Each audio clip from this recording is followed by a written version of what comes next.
कल्पना करो, चुनाव से ठीक एक हफ्ता पहले आपके मोबाइल स्क्रीन पर कुछ ऐसा वीडियो आता है जो किसी नेता के खिलाफ होता है और वो आपको गुस्सा दिला देता है। आप बिना फैक्ट चेक किए उस वीडियो को शेयर कर देते हैं, लेकिन कुछ दिनों बाद पता चलता है कि वो वीडियो AI जनरेटेड था, आवाज AI से बनाई गई थी और बयान कभी दिया ही नहीं गया था। अब सवाल ये नहीं है कि वीडियो फेक था, बल्कि सवाल ये है कि आपने मतदान उस वीडियो के आधार पर तो नहीं दिया। यहीं से शुरू होती है फेक न्यूज पॉलिटिक्स की खतरनाक कहानी। पॉलिटिक्स का एक ही मतलब होता है पावर हासिल करना और उसे बनाए रखना, और फेक न्यूज इसका पूर्ण तरीके से काम करती है। पहले ये भाषण, पोस्टर और अखबारों से होता था, पर आज ये यूट्यूब, व्हाट्सएप और इंस्टाग्राम से होने लगा है। फेक न्यूज कोई गलती नहीं बल्कि स्ट्रेटजी है। फेक न्यूज 3 स्टेप में काम करती है। स्टेप 1, डर या नफरत पैदा करना। फॉर एग्जाम्पल, ये पार्टी आई तो देश खतरे में है, ये पार्टी आई तो धर्म खतरे में है। स्टेप 2, दुश्मन बनाना, धर्म, जाति या विचारधारा के नाम पर। स्टेप 3, खुद को मसीहा दिखाना, हम नहीं तो देश को कौन बचाएगा। ये बेसिक प्रोपोगेंडा मॉडल है जो पॉलिटिक्स में इस्तेमाल होता है। चुनाव के वक्त फेक न्यूज सबसे ज्यादा फैलती है क्योंकि उस वक्त लोग इमोशनली चार्ज होते हैं, फैसले जल्दी लेते हैं और सोचने का तो बिल्कुल वक्त नहीं मिलता। उदाहरण के लिए, किसी नेता की पुरानी फोटो को लेकर नया दंगा बताना, किसी भाषण से किसी क्लिप को उठाकर उसे भी नया दंगा बता देना, एक छोटी सी क्लिप के आधार पर पूरी की पूरी वीडियो को गलत साबित कर देना। अब सवाल ये है कि ये सिर्फ लोगों की गलती है तो एल्गोरिदम क्या करता है?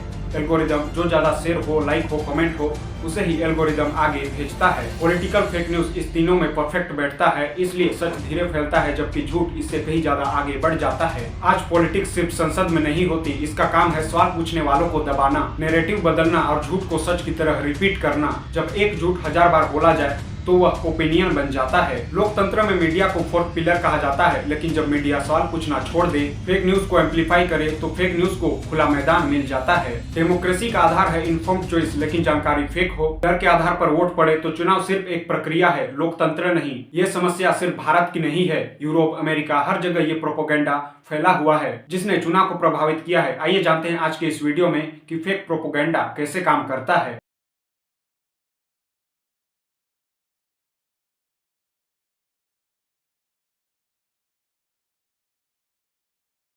नमस्कार दोस्तों, लोकतंत्र में सबसे बड़ी ताकत होती है मतदान का अधिकार, लेकिन मतदान डालने से पहले आपके दिमाग में कुछ ऐसी जानकारी भर दी गई है जो किसी नेता के खिलाफ गलत हो तो आप क्या सोचोगे? तो सवाल ये उठता है कि क्या वो चुनाव सच में लोकतांत्रिक है? आज की राजनीति में बंदूक से ज्यादा खतरनाक हथियार फेक न्यूज बन चुके हैं। ये चुपचाप आती है, भावनाओं को हाईजैक करती है और जब तक आप समझते हैं तब तक लेट हो चुका होता है। पॉलिटिक्स हमेशा सूचना से टिकी हुई है, पर फर्क सिर्फ इतना है कि पहले यह सीमित थी पर आज यह असीमित है। आज हर इंसान चलता फिरता मीडिया हाउस है, हर इंसान एक ब्रॉडकास्टर है। अगर हर इंसान ब्रॉडकास्टर है तो फिर फैक्ट चेकर कौन है? बहुत लोग फेक न्यूज को एक एक्सीडेंट मानते हैं, पर आज के जमाने में फेक न्यूज कोई एक्सीडेंट नहीं बल्कि एक स्ट्रेटेजी है।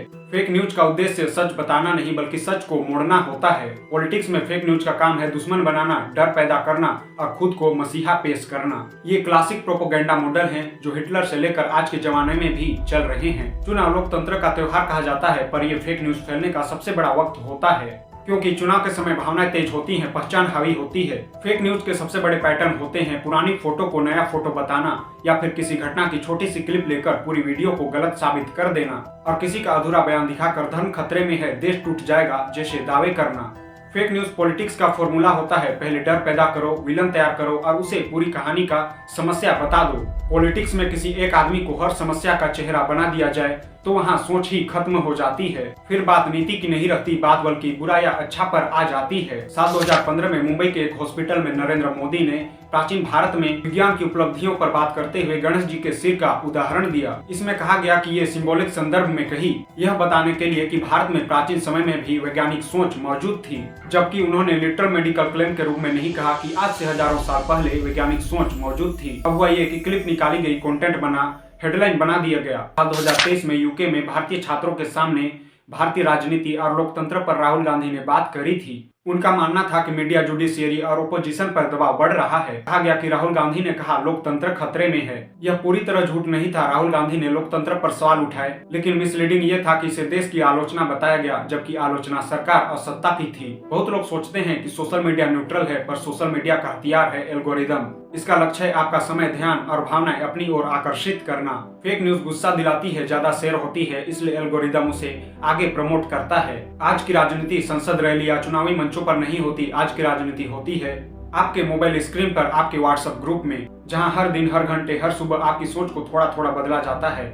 इसमें अहम भूमिका निभाते हैं आईटी सेल और मीडिया वाले। नैरेटिव वही जीतता है जो सबसे ज्यादा बार दोहराया जाता है। आईटी सेल की कोई टीम नहीं होती, यह एक नैरेटिव मैनेजमेंट सिस्टम होता है। इसके काम होते हैं कौन सा मुद्दा उठाना है, किस मुद्दे को दबाना है। लोकतंत्र में मीडिया को फोर्थ पिलर कहा जाता है। उसका काम होता है जनता की आवाज को उठाना, सरकार से सवाल करना। लेकिन जब मीडिया ही अपना रोल बदल देता है तो फेक न्यूज और ज्यादा फैलने लगता है। आज का मीडिया 3 हिस्सों में बढ़ चुका है। सत्ता समर्थक मीडिया जो नैरेटिव आगे बढ़ाता है, विपक्ष समर्थक मीडिया जो हर मुद्दे पर विरोध करती है, और इंडिपेंडेंट मीडिया जो फैक्ट बेस्ड जर्नलिज्म करने की कोशिश करता है। पर समस्या यह है कि पहले दो की आवाज तीसरे से कहीं ज्यादा है। कई बार फेक न्यूज मोबाइल स्क्रीन से निकलकर टीवी स्क्रीन तक आ जाती है, और जब यह टीवी स्क्रीन पर आती है तो इसे लोग सच मानने लगते हैं। आज के टीवी डिबेट्स में शोर ज्यादा होती है, सच कम होते हैं, और ऐसे बहसों में मुद्दे नहीं समझाए जाते, डर और गुस्सा बेचा जाता है। लोकतंत्र पर इसका सीधा असर पड़ता है। इन्फॉर्म चॉइस होती है, ओपोजिशन कमजोर होता है और नागरिक डरने लगता है। अब राजनीति सिर्फ शब्दों में नहीं बल्कि रियलिटी की लड़ाई बन चुकी है। एआई से बनी आवाज, डीप फेक वीडियो आने वाले समय में देखा गया है, और ये सच भी है कि एक जैसी बातें नहीं रहेंगी। लोकतंत्र का पिलर है सच, बहस और इन्फॉर्म चॉइस, और फेक न्यूज बहस को कम करती है बल्कि सच को ओपिनियन बना देती है। पर सवाल ये है कि क्या सिर्फ ये एक पार्टी की कहानी है? ये सिर्फ एक पार्टी की कहानी नहीं है, सत्ता में और विपक्ष में भी दोनों पार्टियों की ये कहानी है। ये आइडियोलॉजी की नहीं बल्कि सत्ता की बीमारी है, जहां फेक न्यूज एक टेम्पटेशन बन चुका है। सबसे आसान है कह देना कि लोकतंत्र में सभी नेता खराब हैं, पर जिम्मेदारी एक नागरिक की भी होती है। मेरा सवाल है आपसे, क्या आप हेडलाइन से आगे बढ़ते हैं, वेरीफाई करते हैं, सवाल पूछते हैं? फेक न्यूज तभी जीतती है जब नागरिक हार मान लेता है। जब ये वीडियो खत्म होगा तो आप फोन रख देंगे या फिर किसी मुद्दे पर बहस करने लगेंगे। पर सवाल ये है कि आपने वीडियो के दौरान अपने अंदर कुछ बदलते महसूस किया?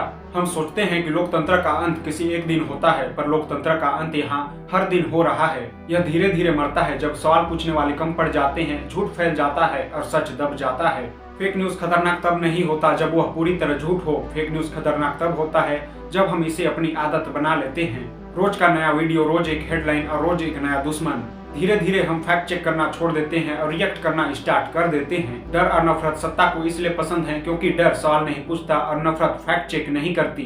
डर कहता है अभी समय नहीं है, और नफरत कहती है सामने वाला गलत है, बस इतना काफी है। और जब डर और नफरत एक साथ चलने लगे तो उसे ना नीति चाहिए और ना ही जवाबदेही, बस एक दुश्मन चाहिए जो कभी एक नेता होता है तो कभी एक पत्रकार। आज निशाने पर कोई और है, कल निशाने पर कोई और होगा, पर तरीका नहीं बदला तो एक चीज का नुकसान होगा, लोकतंत्र का। मीडिया लोकतंत्र का आईना होता है, पर आईना से वही दिखाने लगे जो सत्ता को पसंद हो तो वो आईना नहीं हथियार बन जाता है। मेरे एक शेर से क्या फर्क पड़ेगा, ये वो झूठ है जो फेक न्यूज से भी सबसे ज्यादा खतरनाक होता है। ये कहानी मोदी और राहुल गांधी की नहीं है, ये कहानी है सच और झूठ की, ये कहानी है शोर और सोच की। इस कहानी में मेन रोल कोई नेता नहीं बल्कि हम करते हैं। आप सरकार नहीं बदल सकते, आप एल्गोरिदम नहीं बदल सकते, पर आप बिना फैक्ट चेक किए किसी भी एक खबर को शेयर मत करो। डर फैलाने वाली खबरों को दबाओ, और अगर कोई नेता पसंद हो तो उससे भी सवाल करो। हर दौर में कहा है अभी नहीं, थोड़ा बाद में देखेंगे, और जब तक लोग देख रहे होंगे तब तक बहुत कुछ बदल चुका होगा। अगली बार जब कोई वीडियो आपको गुस्सा दिलाए तब रुको, अगली बार जब कोई खबर डर को छुए तब सोचो,